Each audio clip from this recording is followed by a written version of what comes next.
व्यवहार रूप धर्म ध्यान करते रहें, क्योंकि व्यवहार रूप धर्म ध्यान अंतरंग धर्म ध्यान की पहचान का चिन्ह है।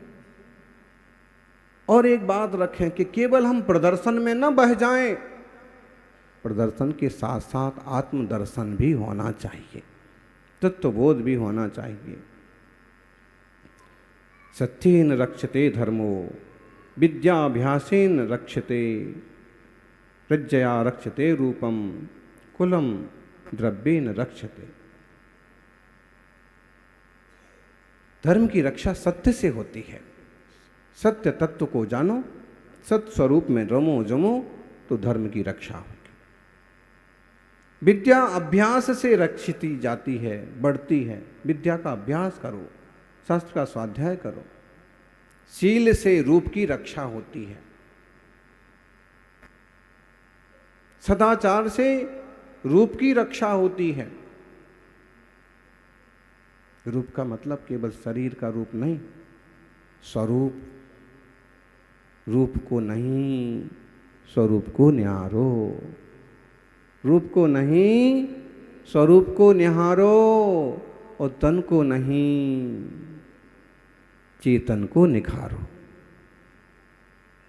ये काम होता है धर्म सभा में, ये काम होता है ऐसे महामंगलकारी कल्पद्रुम विधान में, कि जहाँ बाथरूम में तो केवल शरीर साफ सुथरा होता है, लेकिन जिनालय में मन साफ सुथरा हो जाता है। यानी विचार करना, पर्सनालिटी आपकी कैसी है ये मायने नहीं रखता। पर्सनालिटी बहुत लोगों की बहुत अच्छी होती है, पर्सनालिटी कैसी है ये मायने नहीं रखता। आपकी मेंटालिटी कैसी है ये मायने रखता है। आप सोचते कैसे हैं, आपकी विचार, आपकी धारणा क्या है। आपके भावों में धर्म है, परिणामों में निर्मलता है, कि केवल प्रदर्शन है। प्रदर्शन के साथ साथ आत्मदर्शन।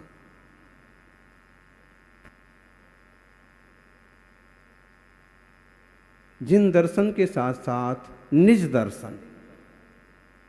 प्रभु को निहारो और फिर अपने में बैठे हुए, भीतर बैठे हुए प्रभु को भी निहारो।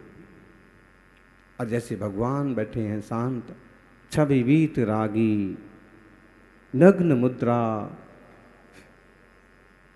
दृष्टि नासा पे धरे। ऐसे देवता, ऐसे देवाधिदेव और कहीं मिलते हैं?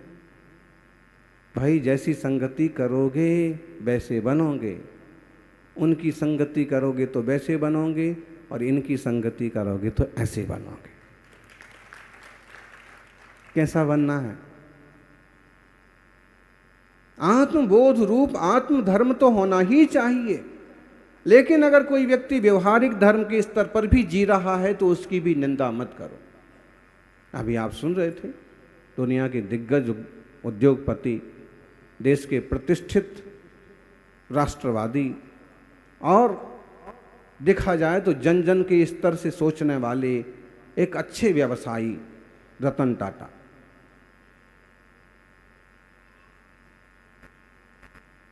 देश समाज के लिए सोचने वाले और अपनी कमाई का एक बड़ा हिस्सा दान करने वाले, ये व्यवहार धर्म, शिक्षा के लिए, स्वास्थ्य के लिए। ध्यान रखना, टाटा भी एक दिन दुनिया को टाटा करके चले जाते हैं। मतलब है कि आप अमर होके कोई नहीं आए, सबके दुख होते हैं। राज्यपाल जी ने अपनी एकदम प्राइवेट बात कान में बताई, बोले महाराज जी कल ही आँखों का ऑपरेशन हुआ, लेकिन यहाँ आने का बहुत मन था, डॉक्टर की मना करने के बाद भी मैं दर्शन के लिए यहाँ आया हूँ। अच्छा, मतलब क्या हुआ? मतलब है कि राज्यपाल को भी आँखों में प्रॉब्लम हो सकता है। अब इतने सारे पुलिस वाले लगे हैं, कलेक्टर भी है, एसपी भी, और इतनी सारी गाड़ियां हैं, तो भी आंखों में तकलीफ है। क्या करिएगा? देह तो देह के ढंग से चलता है, कर्म कर्म के ढंग से चलता है, उदय उदय के ढंग से चलता है, लेकिन फिर भी उस जीव का इतना सौभाग्य कि असाता में भी साता का रास्ता ढूंढ लिया। आप लोगों का भी सौभाग्य। परेशानियां तो कोई ना कोई आगे पीछे आती ही रहती हैं, फिर भी धर्म की रुचि कम नहीं होने। रतन टाटा ने एक दिन कहा था, एक बार कहा था कि जब आप आगे बढ़ते हैं तो लोग आप पर पत्थर फेंकते हैं, जब आप कुछ करते हैं तो आप पर लोग कीचड़ उछालते हैं। वो सारा पत्थर सारा कीचड़ इकट्ठा करते जाओ और एक ऐसा बढ़िया स्मारक बनाओ कि उस कीचड़ उछालने वाला, पत्थर फेंकने वाला भी देखता रह जाए। मतलब है कि अगर कोई आपकी निंदा करता है, कोई टांग खींचता है तो कोई बात नहीं, होता है। इस बड़े सारे देश में छोटे छोटे काम, बड़ी जिंदगी में छोटी मोटी बात तो हो ही जाती है। यानी एक बात और है, बोले मैं सही निर्णय लेने में विश्वास नहीं करता। एक निर्णय इनने भी ले लिया, बड़ा महोत्सव इंदौर में फिर होगा। बोले मैं सही निर्णय लेने में विश्वास नहीं करता, मैं निर्णय लेता हूं फिर उन्हें सही साबित करने में विश्वास करता। क्योंकि लोग कहते सही निर्णय लो, सही निर्णय लो, लेना चाहिए, सही निर्णय लेना चाहिए, बात ठीक है, लेकिन इतनी भी हिम्मत रखना चाहिए कि एक अच्छा सा निर्णय ले लिया जाए तो उसे सही साबित करके भी दिखाया जाए। कई बार जो आपके लिए सही निर्णय होता है वो दूसरों की नज़र में बेवकूफ़ी होती है। अब आपका साहस किस ढंग से उसे सही करके दिखाता है, ये आप पर निर्भर है। सबको साथ में लेके चलो। अक्सर लोग कहते हैं कि अकेला चलो, एकला चलो रे। कुछ समाजों का तो झंझट यही है, अध्यक्ष अकेले चल देते हैं, वो समाज एक तरफ खड़ी रह जाती है। कुछ बातें तो यहाँ के अध्यक्ष से भी लोगों को सीखना चाहिए। अगर आप तेजी से चलना चाहते हैं तो अकेले चलो। जल्दी मंजिल पहुंचने का भाव है ना। यदि आप तेजी से चलना चाहते हैं तो अकेले चलो, और अगर आप दूर तक चलना चाहते हो तो किसी को साथ लेकर चलो। अकेले चल दोगे तो कहीं तो पहुंचोगे, लेकिन कोई साथ में होगा तो दूर तक पहुंचोगे। चलने का आनंद कुछ और होगा, चाहे आपका परिवार हो, चाहे समाज हो, साथ बना के चलिए, साथ लेके चलिए। एक दिन टाटा भी टाटा कर देते हैं, बिरला भी बिरला हो जाते हैं। ना अंबानी की चलती है, ना अडानी की चलती है। जब आयु पूरी होती है तो वे केवल कर्म सिद्धांत की चलती है। जाना है सबको और जीना भी है सबको। इस जीना और जाना के बीच में जो मौका मिला है उसे भुलाना सीख लें तो आपका कल्याण हो जाएगा, आत्मा का कल्याण हो जाएगा। इस आत्म स्वरूप को जानना ही सच्चा धर्म है। धर्म कहीं बाहर से नहीं आता है, पानी जैसे कहीं बाहर से नहीं आता है। आजकल तो बाहर से ही आ रहा पानी, बीसलपुर से, लेकिन वो पानी भी कहीं ना कहीं नीचे से आ रहा, आसमान से गिरा और वहाँ भर गया। लेकिन जो कुएं वाले लोग हैं उन्हें याद होगा कि कुएं में पानी कहीं बाहर से नहीं आता है। जितना खोदते जाओ, नीचे उतरते जाओ, उतना मीठा। कर्म करो तो फल मिलता है, आज नहीं तो कल मिलता है। जितना गहरा कुआं खोदेगा उतना मीठा जल मिलता है। अब पानी वहीं से आना है, बस कुएं को खोदने की ज़रूरत है। और 20, 25, 30, 50 फुट खोदने के बाद भी पानी ना आया तो थक मत जाओ, और खोदो। 100 फुट खोद लिया फिर भी नहीं आया, और खोदो, क्योंकि हो सकता है कि अब केवल 5-7 इंच खोदने पर ही पानी आ जाए।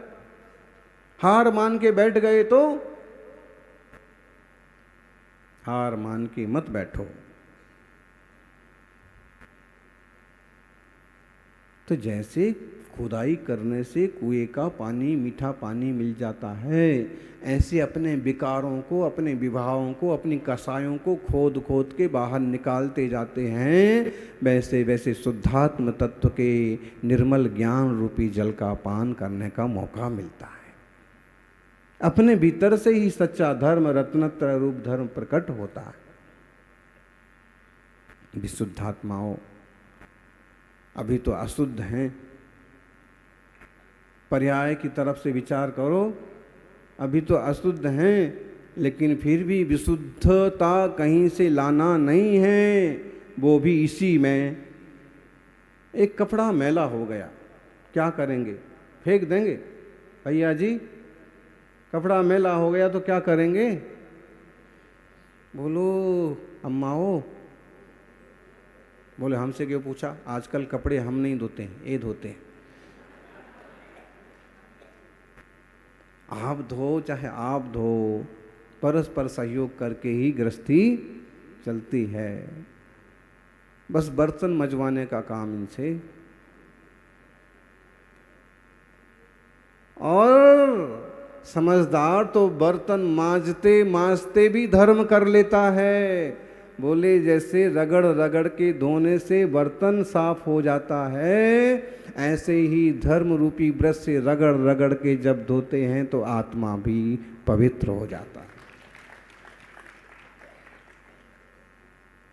कपड़ा मैला हो गया तो फेंका नहीं जाता है, ठीक ढंग से धो लो तो साफ हो जाता है। ऐसे ही आत्मा मैला हो रखा है तो वह सर्वथा ये नहीं हो गया। कैसी कैसी पर्यायों में पड़े हुए हैं जीव। आप तो उनसे घृणा करते, बोले यार कैसा आदमी है, ये ढेर सारे फल चढ़ा के पूजा करता है, कैसा आदमी है, ये तो अमुक चीज़ें चढ़ाता है। इस पर मत जाइए, ये तो पूजा का कहीं अंग है भी। लेकिन कहते हैं कि गिरा से गिरा व्यक्ति भी, आप किसी से गलती हो गई, कैसा आदमी है, गुस्सा करता है, कैसा आदमी है, दान बोला दिया नहीं, गलती जरूर है। लेकिन इससे भी बहुत ज़्यादा पतित लोग दुनिया में, लेकिन उनके लिए भी महावीर स्वामी कहते हैं कि वो आत्मा भी कहीं और कभी सही रास्ता अपना ले तो वो भी परमात्मा हो जाएगा। इसलिए तो किसी भी पर्याय पर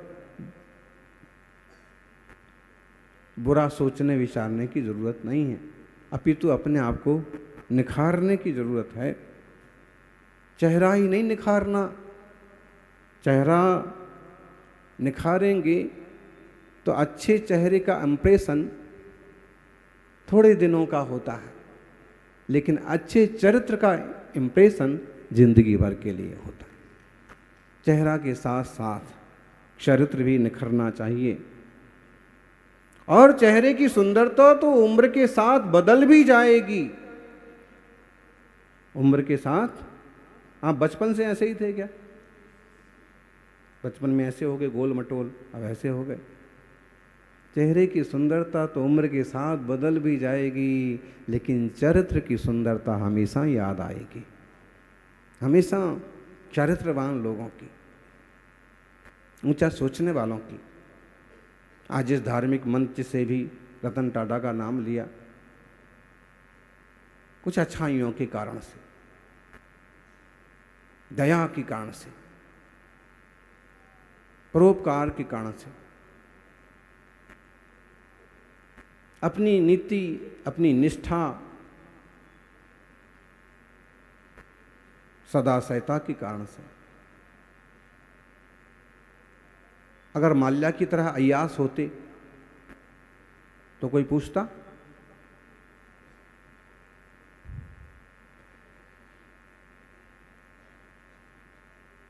मतलब है चेहरे से ज़्यादा कीमती चरित्र होता है। चेहरा भी सुंदर हो और चरित्र भी सुंदर हो तो बहुत बढ़िया बात है। और अगर चेहरा में कुछ कमी है तो चरित्र इतना बढ़िया होना चाहिए कि आपका चरित्र ही आपकी पहचान बन जाए। आत्मार्थियों, तीर्थंकर भगवंतों ने यही किया। जीवन में अपने आत्मस्वरूप को इतना चमकाया, अपना विकारों को इतना मिटाया कि आज वो तीर्थंकर भगवंतों की श्रेणी में बैठे हैं, उनके समोषण बने हैं और आप सब बैठ करके उनकी मंगलमय पूजा कर रहे हैं। तीर्थंकर भगवंतों ने धर्म चक्र का प्रवर्तन भी किया। पंडित जी कहाँ हैं? पंडित जी देह में रह के भी देहातीत हो गए।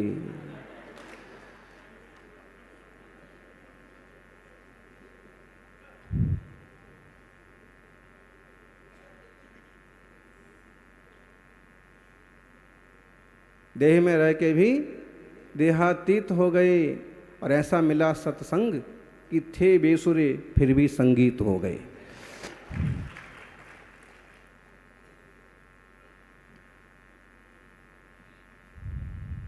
तीर्थंकरों धर्मचक्र का प्रवर्तन क्यों किया? देखा जाए तो उनके 4 घातीय कर्म नष्ट हो गए।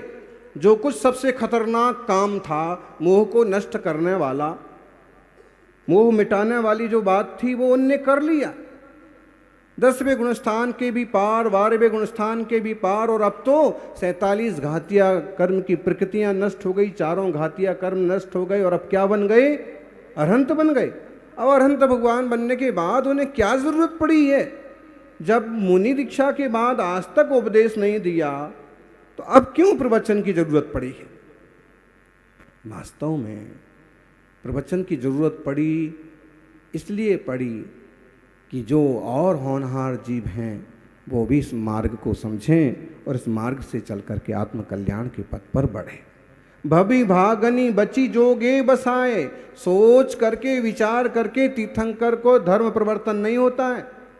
सोच सोच करके समोषण नहीं लगते हैं, अपितु वह तो अपने वीतराग भाव में ही रहते हैं, अपने शुद्धोपयोग दशा में ही रहते हैं, अपनी निर्मल दशा में ही प्रतिष्ठित रहते हैं। लेकिन जीवों की योग्यता से समोषण लगते हैं, श्री विहार होता है, धर्मोपदेश होता है और श्रावक धर्म, श्रमण धर्म, आचार विचार, तत्व ज्ञान जान करके अनेक जीव सम्यक दर्शन प्राप्त करते हैं, देशव्रत प्राप्त करते हैं, चारित्र प्राप्त करते हैं और अनेक जीव उनके चरणों में दीक्षा लेके उनके चरणों में उसी भाव से मोक्ष भी चले जाते। आत्मधर्म, स्वधर्म, रत्नत्र धर्म को जान करके धर्मात्माओं इस परम धर्म को जानें और इस परम धर्म में ही रमने जमने का उद्यम करें। इसके सहयोगी देवशास्त्र गुरु हैं, उनकी यथायोग्य आराधना करें। इनके सहयोगी पूजा दान वगैरह हैं, उनका भी जीवन में यथायोग्य प्रयोग करें और इस योग से, प्रयोग से, उपयोग से परमोपयोग सिद्ध दशा को उपलब्ध हों, यही मंगल भावना। जय बोलिए 24 तीर्थंकर भगवान की।